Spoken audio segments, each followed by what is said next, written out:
సంగారెడ్డి జిల్లా దోమడుగు గ్రామంలో మళ్లీ పంట పొలాలను కాలుష్య వ్యర్థ జలాలు ముంచెత్తాయి. రాత్రి కురిసిన భారీ వర్షానికి నల్లకుంట చెరువు పొంగి పొర్లుతోంది. మళ్లీ పంట పొలాల్లోకి గులాబీ రంగు నీళ్లు వెళ్తూ ఉండడంతో రైతుల్లో ఆందోళన నెలకొంది.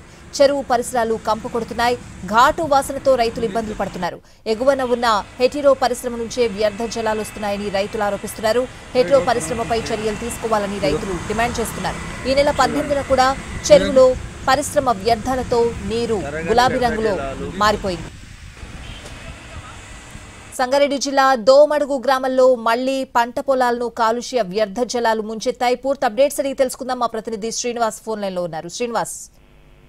స్వాతి, సంగారెడ్డి జిల్లా గుమ్మడిదల మండలంలోని దోమడుగు గ్రామంలో గత కొన్ని రోజులు కూడా అక్కడ ఉన్నటువంటి రైతులు కావచ్చు, స్థానికులు పరిశ్రమ వ్యర్థ జలాలతో తీవ్రమైనటువంటి ఇబ్బందులు పడతా ఉన్నారు.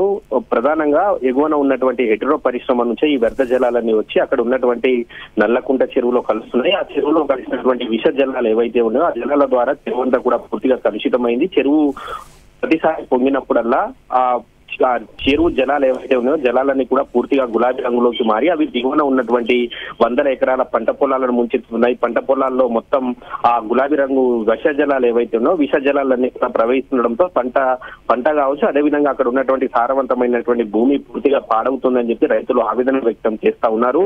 ఈ నెల 18న కూడా భారీ వర్షానికి ఆ చెరువు పొంగిపోయింది. అయితే అప్పుడు కూడా పూర్తిగా జలాలు గులాబీ రంగులోకి మారడంతో మాత్రం రైతులకు అసలు ఏమైందో అర్థం కాలేదు. ఆ తర్వాత చూస్తే పక్కనే ఉన్నటువంటి హెటిరో పరిశ్రమ ద్వారానే ఈ వ్యర్థ జలాలు వస్తున్నాయని చెప్పి అక్కడ ఉన్నటువంటి పైపుల నుంచి ఈ వ్యర్థ జలాలు వదులుతుండడంతోనే ఈ పరిస్థితి వచ్చిందని చెప్పి రైతులు చెప్తా ఉన్నారు. అయితే నిన్న కూడా రాత్రి భారీ వర్షం కురవడంతో మాత్రం మరోసారి చెరువు పొంగి పొర్లింది. దీంతో ఆ వ్యర్థ జలాలని కూడా పంట పొలాలను ముంచెత్తాయి. దీంతో రైతులంతా కూడా హెటిరో పరిశ్రమపై చర్యలు తీసుకోవాలి, ఆ పరిశ్రమను మూసేయాలని చెప్పి డిమాండ్ చేస్తున్నారు. ఇక రైతుల పరిస్థితి ఇలా ఉంటే గ్రామంలోనూ ఆ తీవ్ర ఇబ్బందులు ఎదుర్కొంటున్నారు. ఆ విష జలాలు కలిసినటువంటి జలాలు ఏవైతే ఉన్నాయో ఆ జలాలనే ఇంటి దగ్గర ఉన్నటువంటి బోరు బావులలో కూడా అవే విష జలాలు వస్తున్నాయి. దీంతో తాము స్నానం చేయడానికి కానీ కనీసం స్నానం చేయడానికి కనీస అవసరాలకు కూడా నీరు వినియోగించుకోలేకపోతున్నాం. కేవలం మినరల్ వాటర్ ద్వారానే ఇటు బోర్లు గిన్నెలు కావచ్చు, అదేవిధంగా స్నానాలు చేయాల్సిన పరిస్థితి ఏర్పడింది. ఒకవేళ ఆ బోరు బావుల దగ్గర స్నానాలు చేస్తే